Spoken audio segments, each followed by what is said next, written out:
Hello and welcome along to a shit show review for the Toon Under podcast. It's Craig and I were up last night late doing a live watch along for this match, so we are both severely sleep deprived. Keegan was tucked up in bed while we were suffering quite badly watching the current lack of inventiveness going forward. But we will cover all of this in today's podcast. So welcome along to the Southern Hemisphere's only and best original Toon Under Newcastle podcast. So Craig and Keegan, how are you both? Craig, you must be knackered as much as I am. Proper cream cracker, mate. I've had about 5 hours kip. Could literally drift off, but I've got a little bit of a rage building up on me on the inside from the match of last night. So I'll get that out, then head straight to bed, I think. Yeah, no, me too. My coherence is probably not going to be top notch today, I have to say. So I apologize in advance for anyone who's watching. Keegan, how are you doing? Did you watch the match live, or did you catch it on replay this morning? Yeah, no, I watched it this morning. I was sleep deprived Friday night because I went up to watch the Mighty Cats get their ticket in the grand final. So I didn't get home till about 1:30 Saturday morning.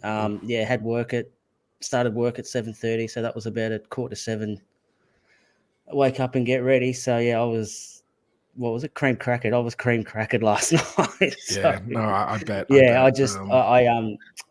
I managed to have the option of fast forward bits and pieces this morning. So look at you.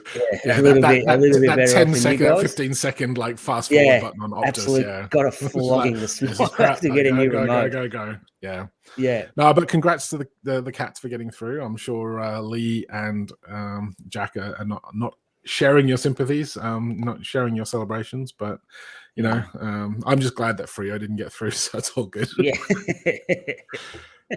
Not to worry. Right. Anyway, we're not here to talk about AFL. We're going to talk about last night, for us at least, well, this morning's game for us. Home game against Bournemouth for Newcastle.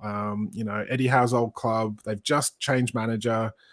Finished 1-1. Now, that doesn't tell the whole story. There's a lot of angst out there on social media today. I've had my fair share of run-ins with people for suggesting that Miggy is not as bad as people suggest and, maybe play him as a number 10. But, I get called out on that because he's really crap and he's not. I'm in no way, shape or form backing that our players are world class, that we have some fantastic players, but we are still building. And so for me, a lot of the criticism, and we'll go through some of this because I actually want to touch on some of what Jack has said before in terms of his article that he wrote, in terms of what he's said on social media before about the knee-jerk reactions on social media, the fact that, people tend to overreact if it's this instant reaction. People tend to amplify certain responses, and the fact that there are just a bunch of bellends out there who completely exist to wind people up as well. So that doesn't help the situation. But we're gonna kind of start watching. So we're gonna go through the match itself, some of the general stats and some of what we thought. So Keegan, you kind of watched it on catch up, so you probably had a little bit more of an awareness about what was actually going on, as opposed to Craig and I trying to commentate and deal with what we had to deal with at like 1 a.m. So what was your overall feelings on the match, and do you think it was as bad as what a lot of people are saying? My feelings were frustrated but not surprised. I think that's probably the best way to put it. Like, frustrated with the result, but not surprised that we didn't really break through, because we've struggled all year, and I've said this before on previous podcasts. Like, we've struggled all year just to score normal goals. Like, every goal's either been top class or off Miggy's dick, like that's or a penalty now. So that's pretty much been our goals for the year. So like, when a team like Bournemouth, who aren't going to come out and play and have a go at us, because they what we were last year, like every point matters to them. So if they can come up here and get a point, that's a fantastic result for them, and they're not going to roll over and and just have a go so we can get in behind and get 20 shots and not score, and 15 corners and not score from them as well. Like, they need points. So I wasn't surprised that we couldn't break them down, because that's something we really struggle with. And we've had years and years and years of playing without the ball. Like, learning to play with the ball is a new sort of concept for us. And I don't think we have the players to really capitalize on playing with the ball as much. So, yeah, like, frustrated. We should have won, but we didn't. But not surprised when you actually think about how Bournemouth were going to play, which was always probably going to be the case, and not surprised that we couldn't break them down, because that's not really how we play. Yeah, we still seem definitely set up to play on the counter, and we excel at that. But without Maxi in the side, we can't really do that. And look, I think the Liverpool result against Bournemouth probably maybe skewed everyone's expectations that this is a team that's here for the taking, and they're going to be an easy scalp. They're fighting for their life. They've got a new manager. Well, they've sacked their manager, so they're obviously players are on notice. I don't think they've actually played that badly, other than maybe against Man City and Liverpool, and they were well and truly outclassed in those games. But like they're not the only team that's going to take a tonking off those two sides this season. And when you look at the fact that they've done all right in the other games, they're there to fight for their Premier League survival. They did a very good job of just stagnating that midfield and making it very scrappy. I mean, we said that in the live watch along a number of times, that was our overarching kind of feeling, was it was a scrappy game, and certainly in midfield. Craig, just sum up what your feelings were for the overall game from last night. Frustrated, slightly annoyed, and also we had the chances to win it, so that adds more to that frustration. We hit the post twice, which, either side, and it's going to be in the back of the net. But yeah, frustration is probably the key word. It was just an annoying 90 minutes, to the point where there was so much potential on show, but it just didn't turn up, which is the reason why I went to bed a little bit angry, a little bit frustrated, and stayed up until 4 o'clock in the morning just to see Son Heung-min score a hat-trick, just to prove people wrong. But I'm sleep deprived. I'm pissed off. Not pissed. I wish. It's hard to justify and put it into context how bad of a performance that was under Eddie Howe. I think Eddie even said after the game it was the worst performance he's seen. And we were only really maxi away from that being almost a full strength team. Because I've got Dan Burn and Botman pretty much on par with each other in terms of their ability. Maybe Botman just edges it. But yeah, without Maxi, we had nothing in that game. There was no fluid motion or anything like it, and it was so evident. And we were calling it every time we got the ball, we'd go forward, we would just stop and then pass it back. It was just really annoying, really frustrating. Yeah, it was one of the... Oh, sorry. No, go for it. I was just going to say, this won't be a popular opinion, but especially it stands out so much, like games yesterday. We miss John Joe Shelby so much. Just about to ask you that, actually. I was just about to ask you that.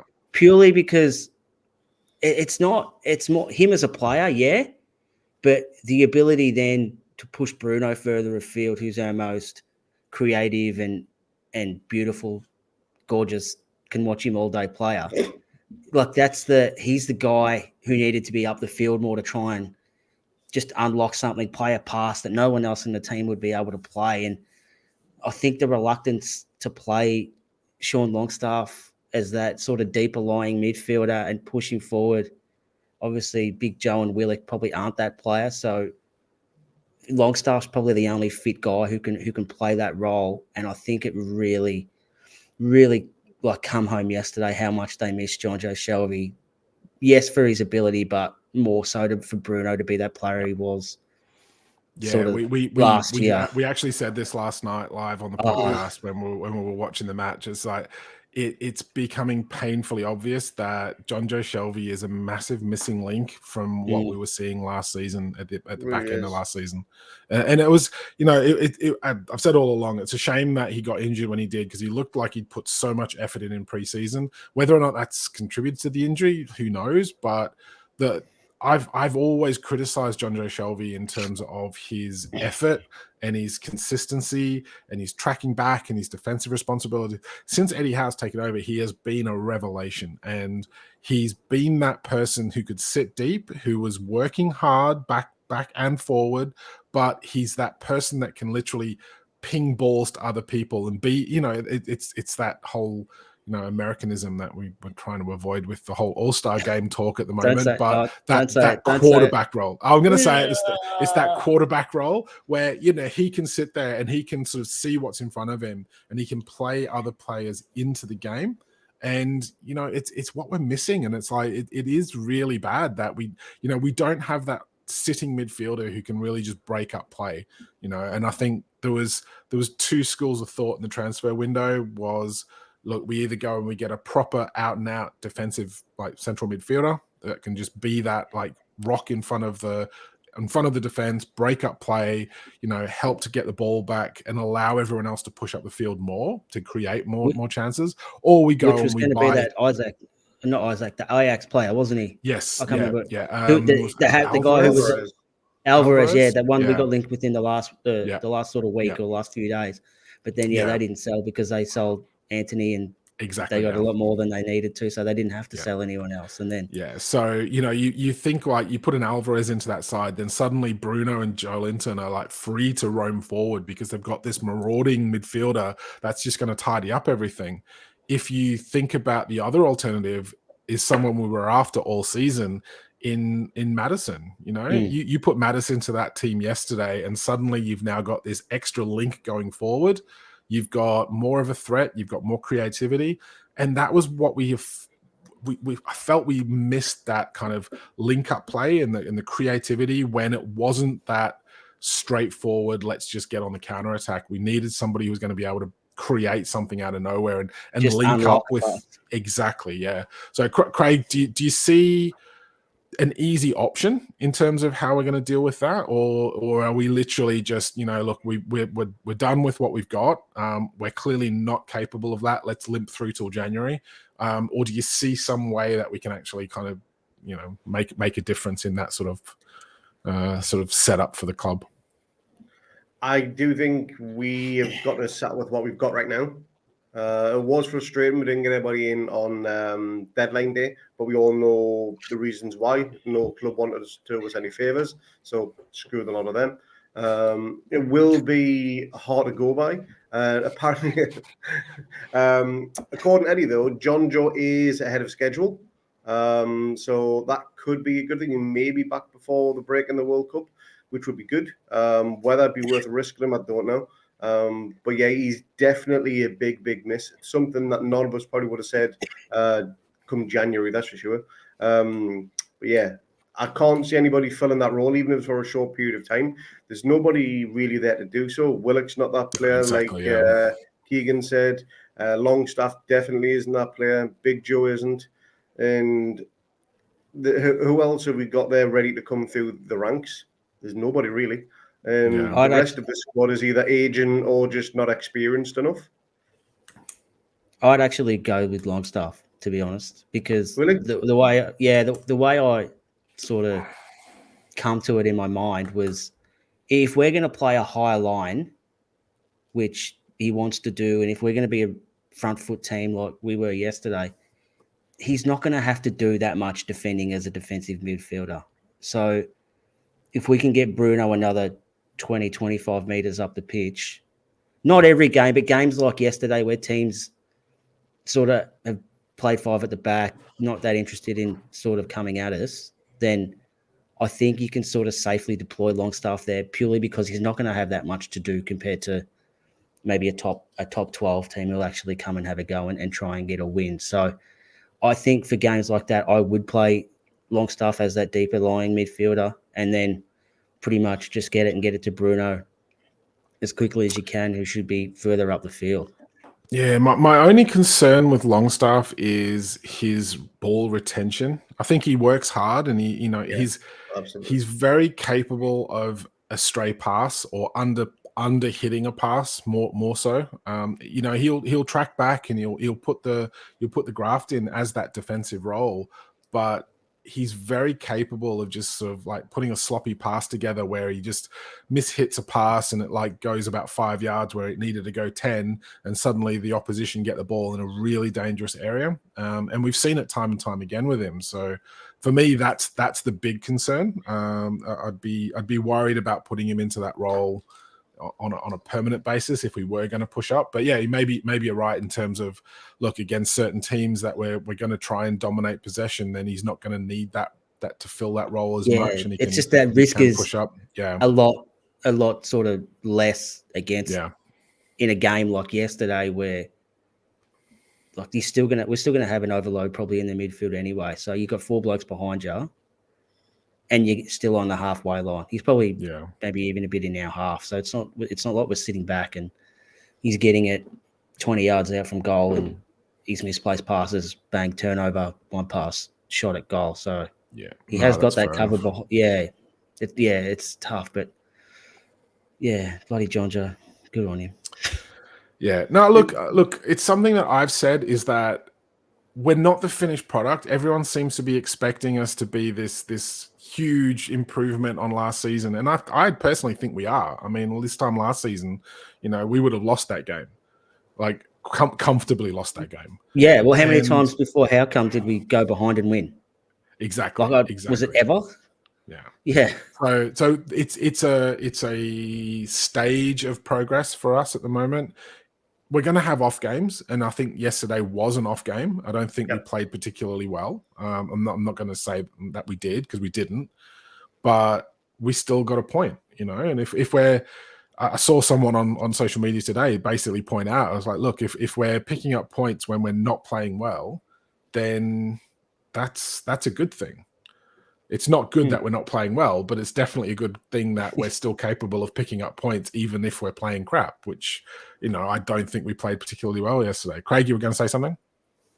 Yeah, it was just, again, going back to Jonjo, it's obvious the fact that he's not there in the lack of goals from central midfield already this season.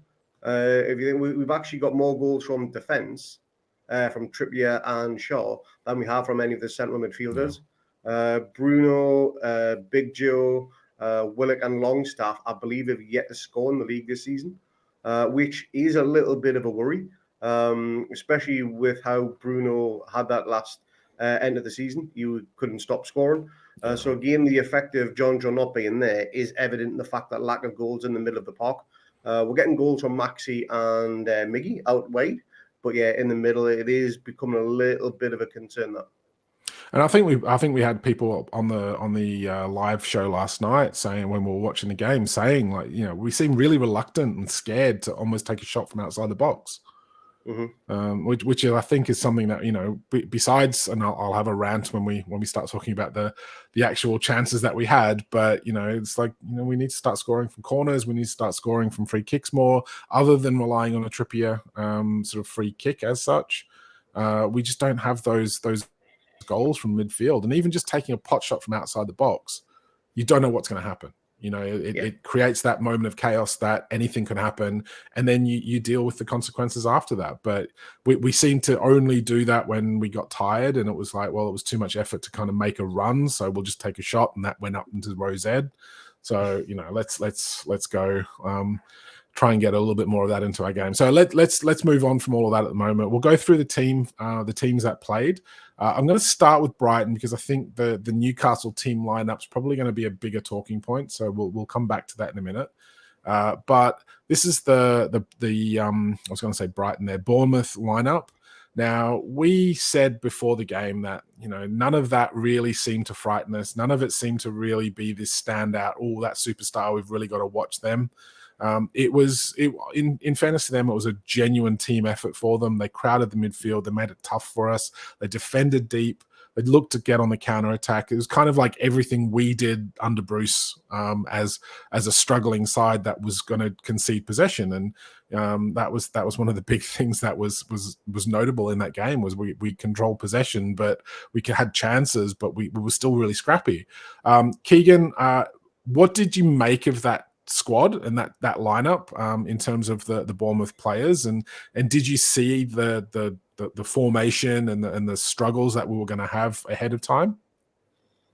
Not ahead of time. It's sort of as we kind of expected it to be, but yeah, like I said earlier, once you see sort of the formation, and you tend not to think about it too much, because I think we were there was a little bit of a surprise, I guess, in our lineup, and that seemed to be the talking point before the game. And I think most fans probably just thought we were going to turn up and win. I don't think they give much thought to Brighton, or probably. So now you've got me saying Brighton to Bournemouth, and it's the blue. I think the blue.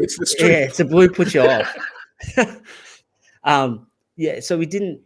I think, yeah, we just thought this was going to be 3 points. Let's not worry about them. But like I said, if you actually think about it, like, unless you're a half decent side, like, sides aren't going to come up here and try and beat us. They're going to try and annoy us and frustrate us, and it's going to happen more and more now that they see that we can't actually break them down. It's going to become more of an issue. So hopefully we can figure it out with Wilson and Maxi back into the side before the World Cup break. If not, hopefully we can do some early shopping in January and try and just. I think it's probably only one player, and it might just be get John Joe fit again by January, and hopefully Wilson lasts more than 2.5 games. But it might just be that. But yeah, I think going forward we need to really get our minds around, I guess, what the teams we're playing and how they're going to actually try and play against us, because it might lessen the frustration during the game. It's more of I knew this was going to happen. I knew they were going to play like this, and you sort of expect the worst, I guess. And if they come out and play, then hey, great. Like, it'll be like Man City game. Like, you'll punch us, and we'll punch back, and we'll just swing toe to toe the whole game and see what happens. But yeah, I got a feeling, I'm going to touch when we get to the actual Newcastle lineup. I'm going to touch on squad depth, because I think it's a major issue for us. I said before the game that Neto for me was going to be one of the standout players, and we were going to have to be good to get past him, and that's exactly how it proved. I think he made some fantastic saves to keep it at a draw for them. And look, they played 5 in midfield. They clearly had a game plan to really make it tight for us.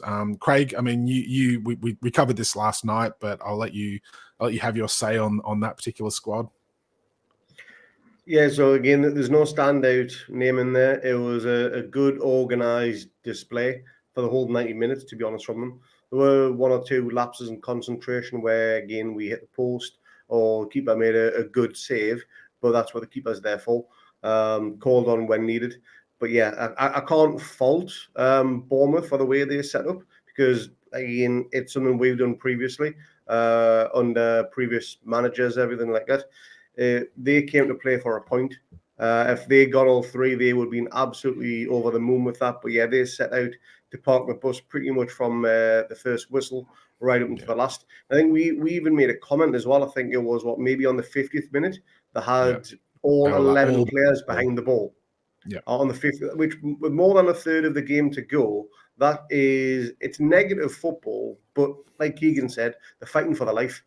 Yep. They need every point they can absolutely get. And if they can get points away from home and rely on their home form to keep them in the Premier League, then you can't blame them for the way they set up. Oh, look, I've got absolutely zero criticism for Bournemouth in setting up that way, because it's worked for them. They're away from home, a point away from home at St. James's Park. is a great result for them, you know. And it's like, if that's what it takes for them to stay up, then good on them. They're good enough to know that, you know, they're smart enough to know that they're not going to go toe to toe with all the clubs and come out on top. They're going to leave themselves exposed, so they're going to make things tight, and they're going to try and scrape the draws where they can, and hopefully, like, they'll try and nick something at home. No, look, yeah, for me, I don't criticize them at all. I think it's up to the other teams to be able to find a way to break them down, and unfortunately, we didn't. That was the problem. And so we'll move on to our the Newcastle team news. So obviously, we didn't go through the names on the Bournemouth. So I apologize for those listening on audio. The team news for the Newcastle was obviously the big standout was Bruno back in midfield, but we had Nick Pope, Kieran Trippier, Fabian Schär, Dan Burn, Matt Targett as our back five, which is a little bit strange because we didn't have Botman. He was on the bench, so that was one of the big calls. And I don't think we still know a main reason why that was the case, unless it was expecting like a good old physical tussle from a battling side. But I thought Dan Burn played really well, so literally cannot fault that decision. You know, Joe Willock and Joe Linton in midfield with Bruno, and then Ryan Fraser, Almiron, and Isak up front as a front three. Now, Big dog. That lineup in terms of the starting players, you would think has enough to see off a team that is, in all reality, going to be fighting a relegation battle this season.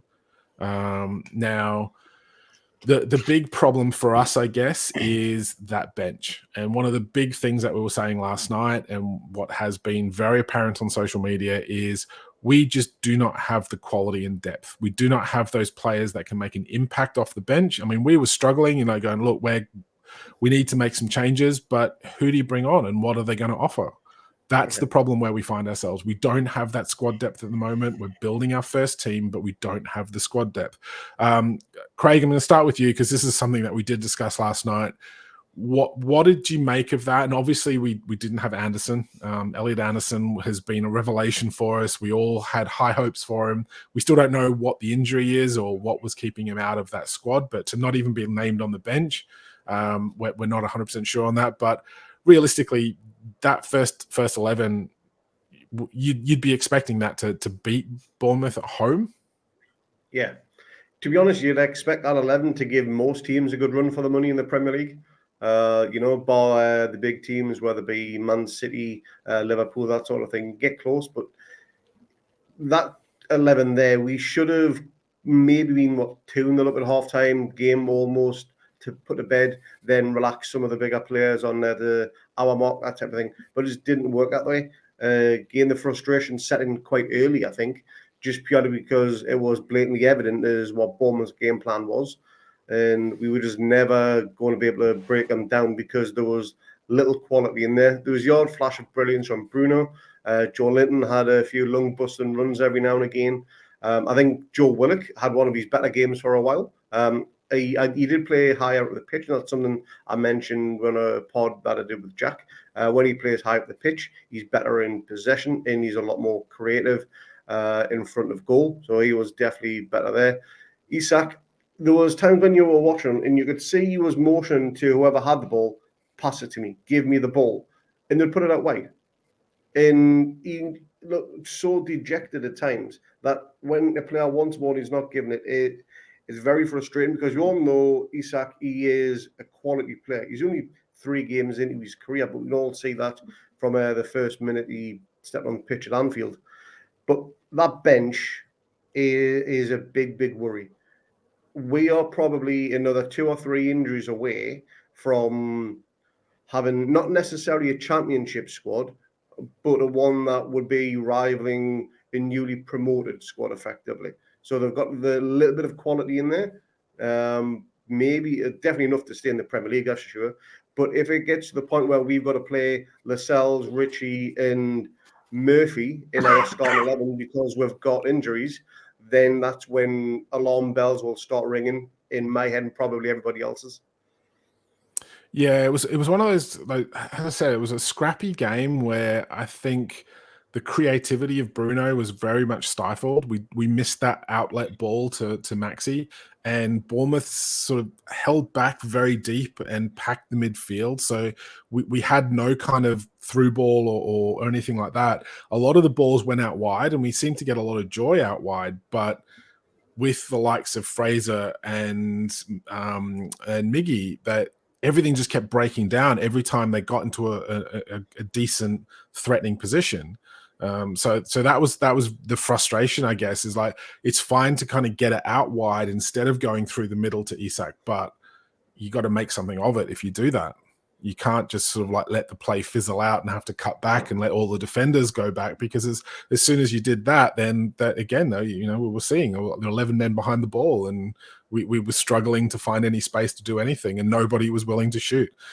Keegan, obviously, we've got high hopes for Anderson.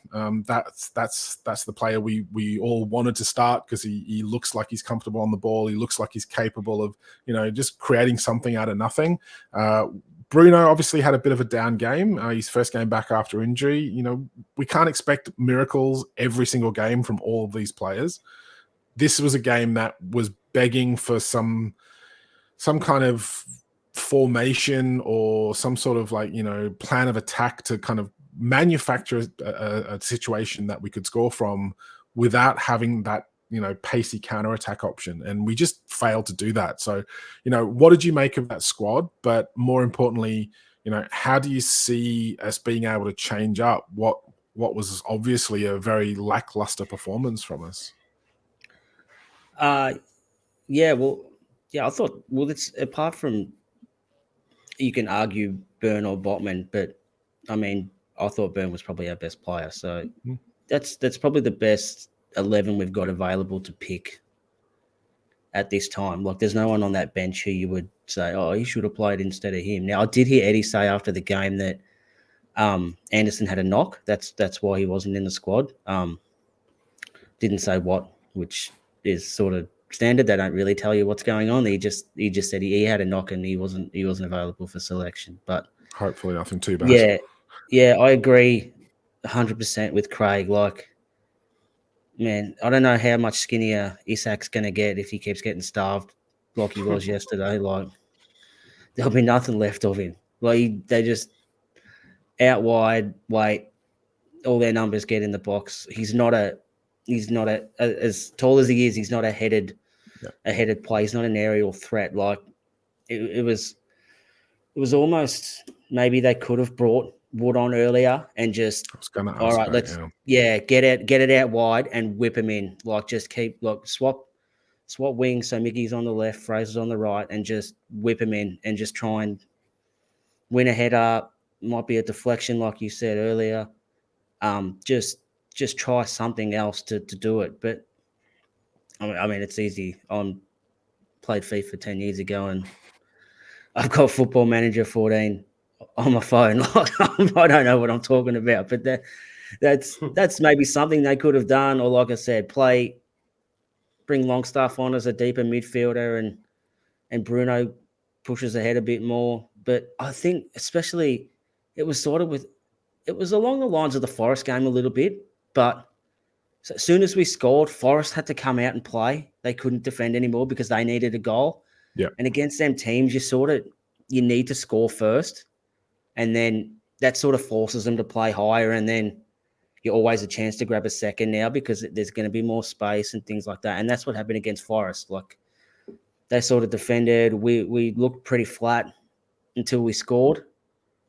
Shah hit that thunder bastard, and then Forest had to come out, and then there was more space. And like, Wilson was breaking one-on-one in the box with that beautiful goal he scored. So just because that should happen, it's a lot harder to do than what it is just to say, this is what we should have done.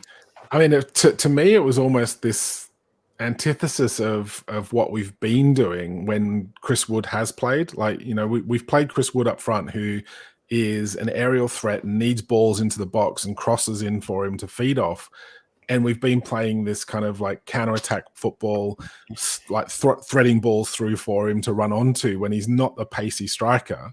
and it's been a real struggle. And then all of a sudden we get this new striker in who would thrive on that sort of football, and suddenly we start playing out wide and playing crosses into the box. And it's like, well, hang on, play to your strengths. That's all we're asking. So obviously the Bournemouth team scored first. It was a pretty soft goal, if I'm perfectly honest. What did you make of the goal, Craig?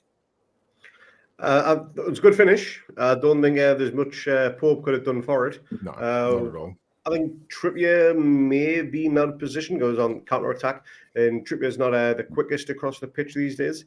But it was a good finish to Galactan. So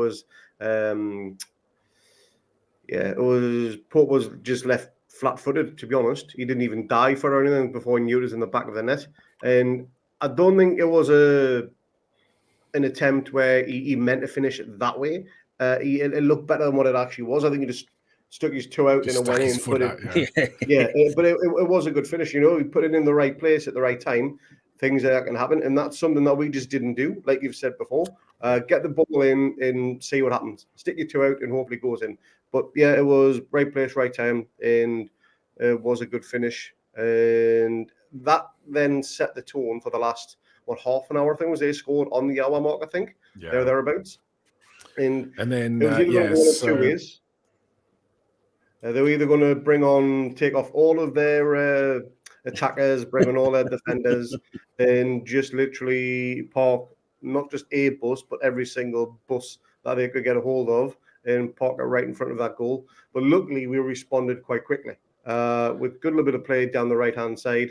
And I know we've got the still image of this handball. And I know you want to spend a little bit of time on this as well, Mark. So I'll let you do the deed. I'm more concerned about how much time the ref wanted to spend on it more than how much time we want to spend on it.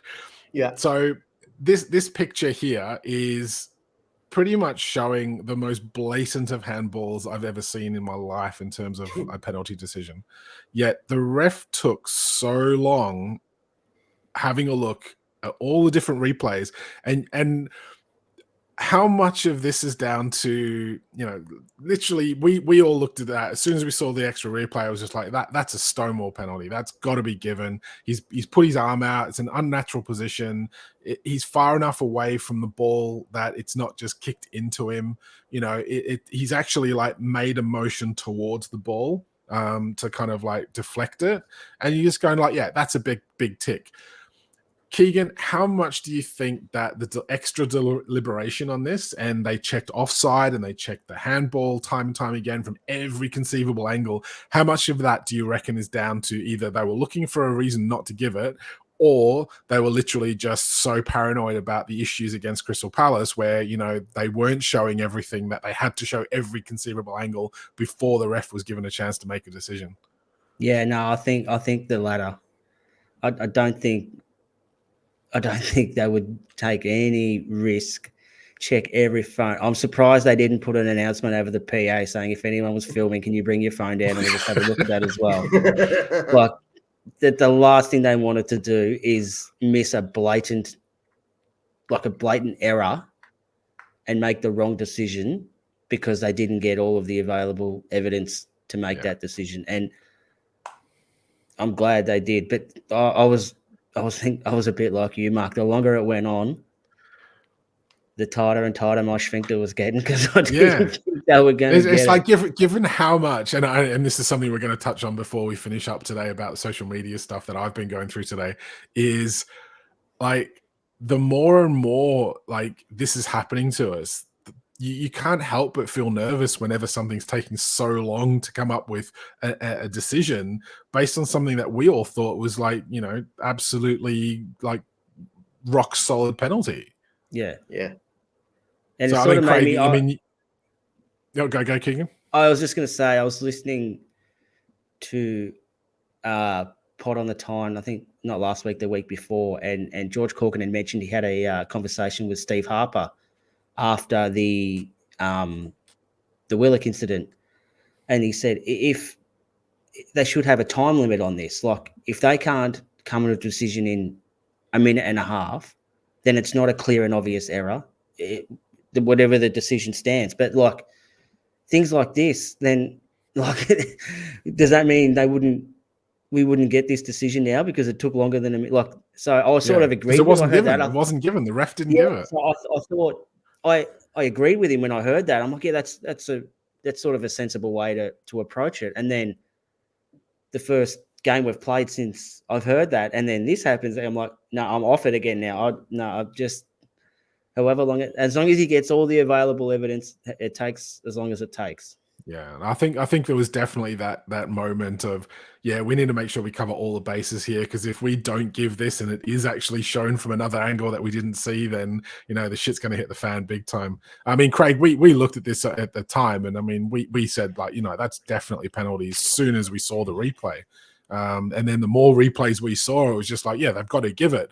And then the time just kept ticking on, and I'm like, why is it taking so long? Yeah, it was literally, every single conceivable angle they looked at it. They checked the offside, which, in fair enough, they've got to do. But it was a good mile onside. They didn't even need to zoom in the level, get the line out or anything. You could tell that with the naked eye. And then when, I think it was maybe the 6th or 7th replay of the arm going down to meet the ball, and you can see the ref thinking, has he meant to do that? Is that accidental? I really don't know what to do here. Hold on, we fucked up last week. Is this something we should do again? Or do we just, take this one on the chin and say, yeah, there was handball, so you could be given either way, and then we just give them the penalty? I genuinely thought at one point you were going to say, no, it was ball to hand, not hand to ball. So it's play on and goal kick to Bournemouth. If that had been the case, it wouldn't surprise me if the Gallagher end just invaded the pitch and booted the fuck out of the ref. Because genuinely, that would enrage me if that had been the case, because it's so blatant. And I don't know VAR if they've got the ability to give a penalty there and then, or they've got to make the ref look at the replay. I'm not too sure on the rules, unfortunately. I think the ref's got to make the final decision. VAR can make a recommendation to go back and have a look, but they cannot just go, yeah, no, that's a penalty, you've got to give that. Right. It's still got to be the ref. Yeah, and I think the amount of time taken, that's the thing that annoyed me. Yeah, you could see it was from the very first shot. Yeah, it wasn't debatable. There was no debate at all. Just like the Joe Willock Crystal Palace one, it was as black and white as it's possible to get for a handball. The only handball that's been more obvious was when Stevie Taylor got shot by a sniper, and that was it. Yeah, that was funny, that one. But no, seriously though, I definitely think they've tried to tick as many boxes as possible, because the whole we've put a formal complaint in, we've had reassurances that we've made a mistake, we can't do that again, blah blah blah blah blah, and it was probably going through their head that we've made a point of saying we've got the best officials, we've got the best VAR people in, we've got all of this stuff that we're going to be really conscious of now, where if they'd given it and it had been a slightly dodgy decision, obviously the whole conspiracy nut thing would have been, oh well, they've given that to Newcastle because of last week's the Crystal Palace's missed opportunity, so that's just evening the score, but Bournemouth didn't do anything wrong, so why are they being punished? So I kind of do get why they've been a little bit more paranoid about making the call. But at the same time, that was just such a blatant penalty that, just get on with it, guys. It's like, stop making us all have heart attacks on the sidelines, expecting it to be overruled yet again. So, yeah, I still reckon they should make that audio so that definitely. I don't know what the reasoning would be behind it. Like, it's just a conversation. So at least, well, maybe the only people who won't understand straight away are the fans in the stadium, but for all the viewers and stuff like that, they can broadcast in the stadium. They're doing the rugby league here. Yeah. Mm-hmm. But maybe it's just not to cause riots or things like that. But it's just surely if it's legitimate, then but it'd just be really good to hear how they come to a decision, whether it's a decision or it's a non-decision, whatever it is. But yeah, it would have been funny yesterday. Be like, yeah, I'm gonna have to pay this one, aren't I? Yeah. Shit, yeah, you can't get out of it. Look, Make it look Okay. like we're debating this one, but we've clearly got to give them something. Yeah, we have Gotta to. take don't this one on we? the chin. Yeah. Hang on. I'll absolutely. just check with the league. Yeah, we can't let this one go. We've given no. We've Has tried everything. everyone checked We if have to Jurgen pay Klopp it. approves this goal? Yeah, that's what was delay was. They were waiting for Klopp to give his answer back. Just give Kloppy a chance to talk on it. Yeah. Yeah, to reply. Yeah. No, it's all good. So let's have a quick check of the stats for the game. 72% possession for Newcastle. I had a look after the game and it's clearly not updated properly because that is higher than it was, but we still, we dominated possession. 20 shots to 10 says everything you need to know. 7 shots on target to 3, 8 corners to 1. And it's like you're thinking at some stage, surely that has to translate into goals and wins and points on the board. That's the 53rd corner we haven't scored from this year. Exactly. And we're building a team of giants. We've got so many players over 6 foot and we all just seem to be standing around with our thumbs up our asses, waiting for the ball to hit them on the head as opposed to making runs and doing things and trying to engineer something. Or we play these stupid little short corners instead. So yeah, for me, I think the corners is the big problem for us. I mean, for us, and this is not the first game, as you said. Look, this is like countless games in a row. We've dominated the corner count, and we haven't scored from one yet. And we need to start converting from those chances because those are the easy shots that we have to score, especially against teams like this that are shutting up shop and trying to see out the game. Craig, what did you make of the possession and shots and our general apparent statistical dominance, but the failure to actually register a goal from open play again? Well, if you were to show me those stats and I hadn't watched the game, you turn around and say, oh, well, yeah, Newcastle clearly won that. That's a 3-4-0 win, just looking at those stats there. But the stats tell less than half the story, don't they? Their keeper did pull off a few brilliant saves. They got lucky with the woodwork, as you mentioned, on 2 occasions on that one. Again, an inch either side, it would have bobbled into the back of the net. So we were unlucky on that side of things. And when we were restricted to shooting from distance, there was no power or accuracy at all. Yeah. There was that one shot from Miggy in the first half where he ran across the edge of the box, but he kicked with the power of a 3-year-old and it just bobbled through to the keeper. And, we obviously practice our finishing in training. That's going to be inevitable. But it's getting that finishing under pressure. That's where the key thing is. When the defense is coming out to charge at our attack, we're either panicking and putting the ball out wide and then think, oh, we'll get a crossing, but hold on, the person in the middle of the box isn't very good with his head.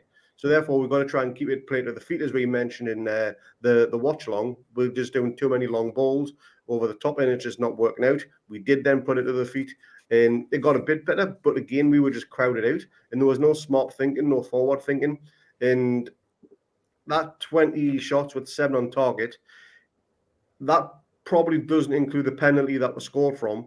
So that the ineffectiveness of our finishing ability is too plain for everyone to see. They had a 33% strike rate for their goals to shots. We had a 0% strike rate, which at home against Bournemouth, you think you could have converted at least 1 or 2 of them. It's almost that thing of, at some stage, we've all said this, and I think we've said this before the Bournemouth game was, we're creating loads of chances, we're dominating corners, we're getting possession in games, and at some stage it's all going to click, and we're going to absolutely tonk a team. And I think we kind of thought this might have been that game because of how they played against Liverpool, but the truth of the matter is, They've lost the manager. Bournemouth players are clearly up for it. They're fighting for their lives in the Premier League and didn't give us that space and didn't give us those opportunities. So while, we had 7 shots on target, a lot of those were like little fluffed balls at the keeper that were pretty easy saves. So it doesn't tell the whole story. I'm going to switch quickly over to the league table because I think that says a little bit more.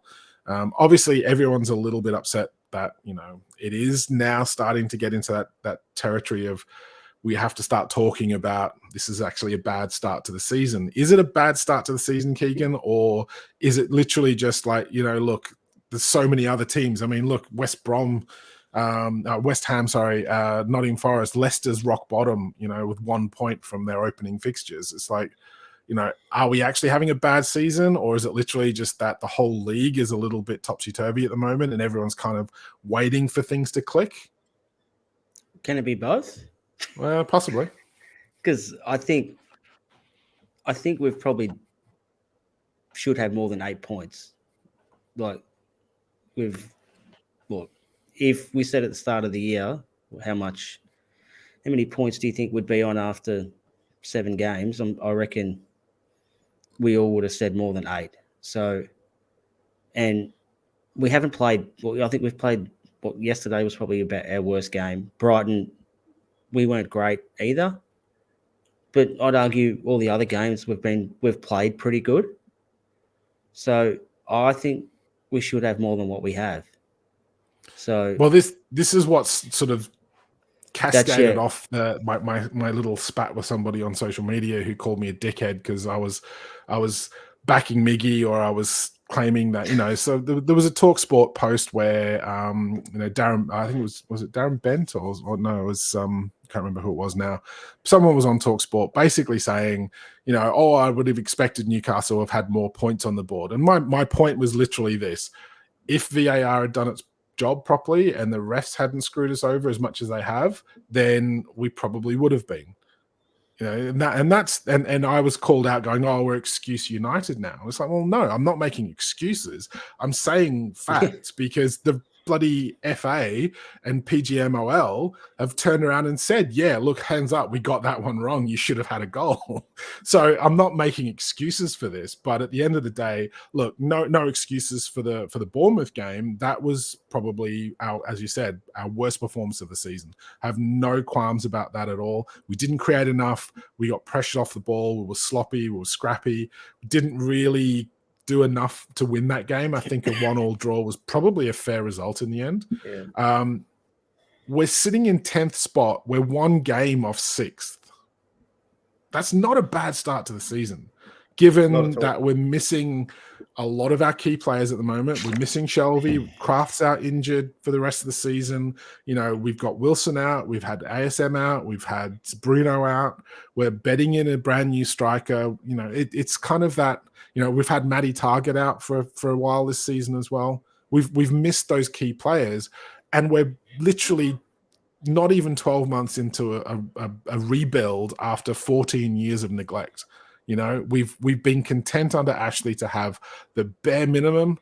We've had, like, as long as we can scrape by with enough points to survive, then that was good enough.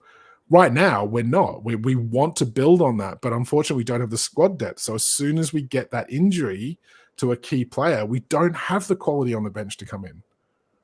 So for me, Craig, I mean, I'll let you have a rant as well. But for me, it's like, I'm not making excuses for the fact that we're not higher up the table. This game was kind of an anomaly. We've actually probably deserved more than we've got out of the game so far. And that's not making excuses for me. That's just stating the fact that the refs have effectively said, yeah, no, we screwed that one up and you probably should have had a goal, which would have got us three points, another 2 points up the table. We're sitting in 7th spot. So I'll let you have a rant as well, Craig. But yeah, what do you make of the whole, let's get on top of the team because, we can't make excuses because they've played crap because, yeah, we've played crap for 1 game, but, let's not pretend that's been the story for the whole season. Yeah, I mean, you're looking at that table there. It's quite congested. If you look from where Villa are in 14th, they've got 7 points, to Chelsea up in 7th on 10. There's a 3-point gap between that whole middle of the table there. 1 win and you're at the top of that mini table, effectively. A loss and you're right at the bottom of it. There's too little football being played for anyone to say it's been a bad start or anything just yet. We are 7 games in. There's 31 games left to go. There is an absolute mountain of football left to play. If you want to judge this on 17 games, 27 games, and then 37 games, and then you can say whether it's good, bad, average season, so be it. But if somebody had told me that you'd be sitting in 10th, one place behind Liverpool after 7 games, would you be happy with that? Yeah, I would. Because of how much, like you said, the neglect we've had over the past 14 years. We're not struggling for relegation. We're certainly not doing a Leicester City right now. Whereas this time last year, we blatantly were. We were on our way down to that championship quicker than a Dutch hooker. And, it's just, there's too much negativity already on social media because everybody expected us to do a Man City, but do a Man City much quicker. But with financial fair play, that was never, ever going to be the case. Man City never had those restrictions to begin with. They could build from day one and they could build that skyscraper in one season if they wanted to. We've got to do that over 4, 5, 6, maybe 7, 8 seasons to even get close to that. And 10th place is probably justified. Yes, we've been robbed by a few points. The Palace one, there was 2 points dropped there. Even the Liverpool game, we should have got a point from that because Isak's goal shouldn't have been disallowed. And maybe Liverpool's goal at the end shouldn't have counted due to the added on time. So maybe that should have been 3 points in total. So it's going to balance out over the course of the season. It will. We're not going to be the only team that's going to be screwed over by VAR. West Ham, they've already been screwed over as well. It will happen to all the other teams. It just, because we've got so much thought and process in Newcastle, it looks like it's happened to us more than everybody else. And that was always going to be the case. But am I happy with 10th? Yes. Would I be happier if we are 5th or 6th? Absolutely. Would I be devastated if we were in the bottom 3? I'd be ruined if we were in the bottom 3. But I think on the side of things, the side of play, it's been justified where we are right now because we've only got that 1 win. But we've only got that 1 loss as well. Yep. And that was against Liverpool, the one of the best teams in world football. And we only just lost off of them as well. Yep. So, again, I'm happy with it, but I know a lot of people aren't. What's your thoughts on it, Keegan? Yeah, it's probably in the eye of what sort of person you are.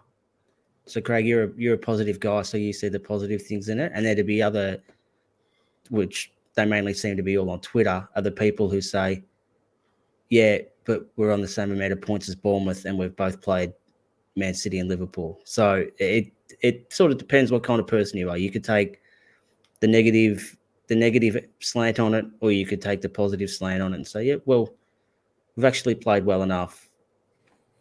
Look, I'm backing us to start picking up points soon because we can see that there's something there. It's not like it's been in previous where we're limping along, playing like dog shit, fighting and scrapping for every single thing that we get. Like, we actually deserve more than we've got, partly, but maybe not with our finishing or lack of finishing. Probably we deserve to be where they are. And there's probably one major factor as well that we haven't actually spoke about.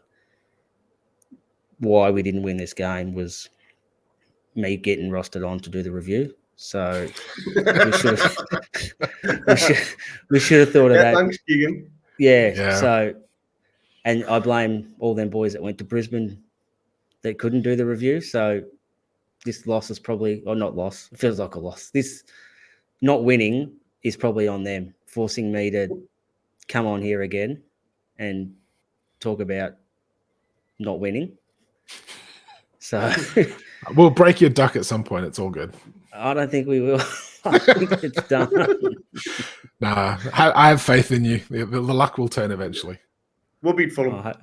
I hope you're right this weekend. That'll be handy. It's all good. So I mean, I guess that like leads into probably the final thing I want to probably have a bit of a chat about is that whole social media thing. And Jack posted an article the other week, and it sums up a lot of what happens on social media is one person, and we've seen it. It was like there's been a lot of talk on social media about everyone defending the fact that, someone said Eddie Howe should get sacked because he's not doing a good enough job. And, some of that definitely comes down to people either intentionally winding people up or having a pretty weird, skewed viewpoint of the world and not really understanding the bigger picture. There's definitely some knee-jerk reactions on Twitter. That's that's a big thing that happens. Is That's you know, Twitter. that's what Twitter is for. It's that Yeah. instant reaction, and Yeah. you know, people have their emotions high, and you know, I understand that, but it seems to be that, you know, all it takes is one idiot to like say something, and then everyone defends that, and it blows it out of proportion to the fact that everyone seems to think that there's this huge Eddie Howe out movement, when really it's not. It's like one dipshit that said something, either like just to wind people up, just to get a reaction, or it's like a Macam in disguise that's decided just to kind of post some Change random his shit. handle, put some NUFC into his Exactly. handle. And then everyone jumps on it, and suddenly it goes like the whole viral thing is like, and then it just spreads out.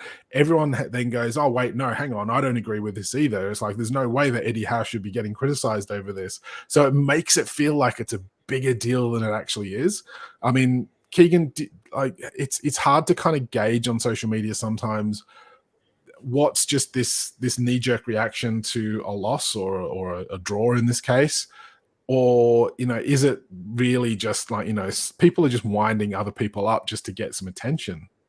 Yeah, they definitely do that. But on the other hand, I think there's some like proper nut jobs on there too who like Genuinely, hand on heart, genuinely believe what they're saying is true. Like there would be nuffies out there that go, oh, Eddie Howe is no good. I told you he was no good. Like he got Bournemouth relegated. What would he know? Like there'd seriously be people like that on there. And unfortunately, they've got access to a keyboard to write their thoughts down and have everyone read them. Yeah. And yeah, you can choose to ignore it, which is what they don't direct them at me because I don't have that many followers on Twitter anyway. So people don't really interact with me, which is if anyone's great. watching this, give Keegan a follow. Let's get a trend and hashtag follow Keegan. Unless if you're going to be a shithead and write stupid shit, don't follow me. And then you'll have to read my stupid shit. So it doesn't matter. But yeah, you just choose to move past it. Like there are people who can be negative, but make valid points, which is fine. Like I think you can have an unpopular opinion, but I think it's the way you express it, and then you have the ability to interact it and communicate it with someone else. Like that's the way. So you could think that Eddie Howe's a bad manager, and you're 100% entitled to think that and feel that, because I'm really big on you can't tell someone how to feel. They feel how they feel. Like you can't be angry or upset because if that's what they think, then that's what they think. But there's a way you can communicate your feelings to someone else. So if that was me and I'd say, Mark, I think Eddie Howe should get the sack. I don't think he's the right manager. We should get Pochettino. And you will disagree with me, and that's totally fine. But I don't need to be passive aggressive and really like talk to you the wrong way to get my point across. I think I think you're underestimating the passive aggressive thing. I mean, it's very overly aggressive at times, isn't it? Yeah, really? I mean, it's like, you fucking Yeah. dickhead. It's like, how dare you disagree with my opinion? But it's like there's like it's this mentality of I've only got a certain amount of characters, so I'm not going to waste any time actually writing something. I legitimately try to explain my opinion. I try to have quite a level viewpoint. I will, I've had discussions with journalists. I've had discussions with other fans of other clubs, but I've tried to conduct it in a way like, like if you can convince me that my opinion is wrong, I'll hold my hands up and say, yeah, look, you know what? Your argument's really good. I'm actually taking that on board. What I don't react well with is people just saying, oh, yeah, what's your excuse this time, dickhead? And it's like, that's not getting you anywhere. I'm not going to interact with you in a way that is meaningful. So, and it's like that whole issue I had today, and Craig, I'll get your opinion on this one as well.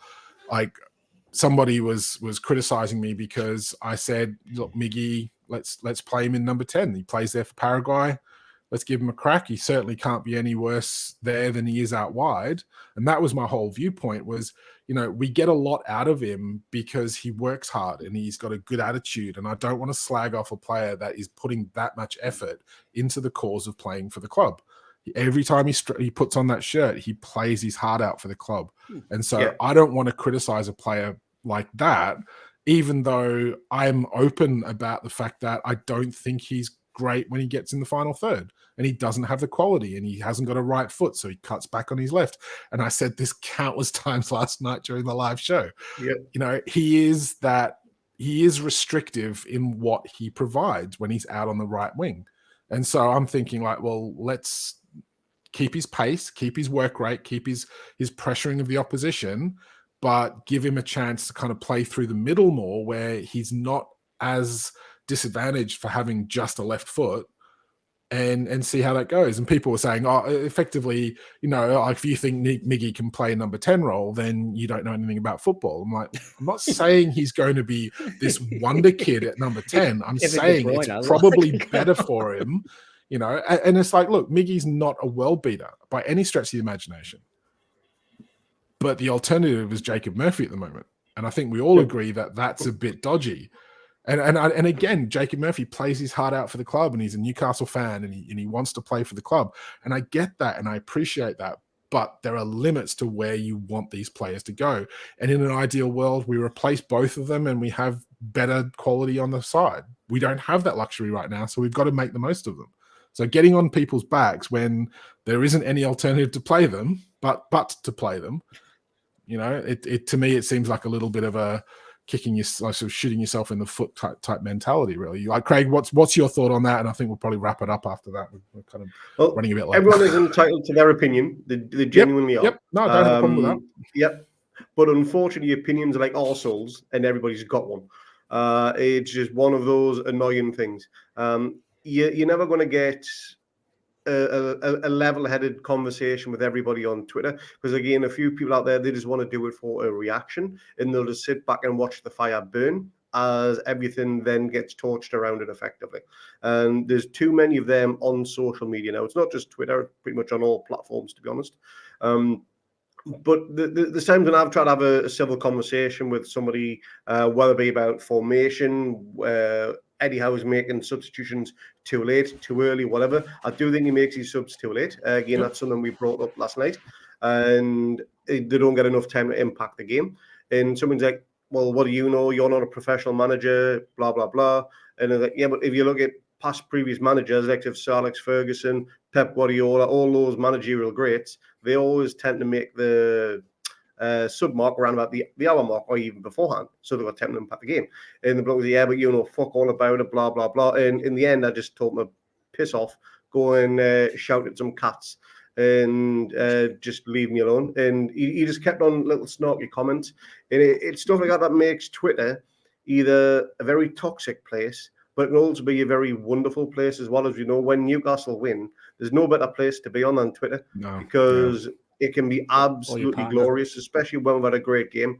But last night, I totally avoided it whatsoever. I didn't check it at all. I barely checked it today, because I know exactly what type of scenario and scene it's going to be. It's going to be horrific on there for the next 2-3 days, maybe. Yeah, it's that. I mean, social media, it's that instant reaction. So people don't, like, you know, no one's going, oh, well, I shouldn't really post this until tomorrow now, because I'll give myself time to calm down, because I'm clearly a bit hot-headed because we've had a shit result and I'm not happy. So yes, I'm just going to sleep on that. No, I'm going to fucking have a massive rant and post this out now and have a go at anyone that disagrees with me, because I'm like all raged up. And it's like, you know, well, yeah, okay, that's kind of what it's for. And part of me understands that, and I take a lot of that sort of, a lot of like the random abuse that you get, I take with a pinch of salt, because a lot of it's just, you know, it is just emotion at the time. So I get that. It's the targeted abuse, and it's the targeted kind of intentional misleading of people that I really just don't understand. Like, I'm going to make an account specifically to go on and wind people up when I know I'm going to get a response, when everyone's like, you know, a little bit emotional about something, and I'm going to really feed on that. It's like, you know, it's completely narcissistic. It's like, anyway. So we'll leave it there. Obviously, not a great result, not a great performance. These will happen. Like, games like this will happen. We're not going to play perfectly all the time. We've had a slow start to the season, as Keegan says. I'm not sure it's a bad start to the season. It's been a slow start. We could be in a lot worse position if we were rock bottom of the table like Leicester, with owners who clearly have lost interest in the club. We could be struggling after spending a lot of money and being in the relegation zone like West Ham at the moment. You know, there are worse things that we could be dealing with right now than sitting in 10th, one game off 6th spot, having had a few dodgy decisions go our way. So for me, we've got a break now. We've got an international weekend coming up. I'm going to kind of hopefully keep an eye on the Australia-New Zealand game, just purely for Gareth Cole. I want to see how he goes. He's hopefully going to get his first start for Australia's senior team against New Zealand. I'm assuming Chris Wood will be playing as well. So, you know, a little bit of Newcastle interest in that game if anyone's wanting to tune in. But yeah, so thank you for Keegan and Craig for joining me tonight. It's been a tough run because of the late finish last night for Craig and I, and Keegan's been a little bit lackluster in sleep deprivation as well. But I think we're all going to head off. Thanks very much for everyone who's watched. If you haven't subscribed already, please hit that like and subscribe button for us. We're kind of pushing up the numbers now. It's actually quite impressive, the subs that we're getting. So thank you for everyone that has subscribed. And obviously you can check us out on all the audio platforms as well for all the podcasts. So thank you very much, guys. And I will catch you later. Cheers, mate. Thanks, guys. Have a good night, lads. Go Cats. Cheers.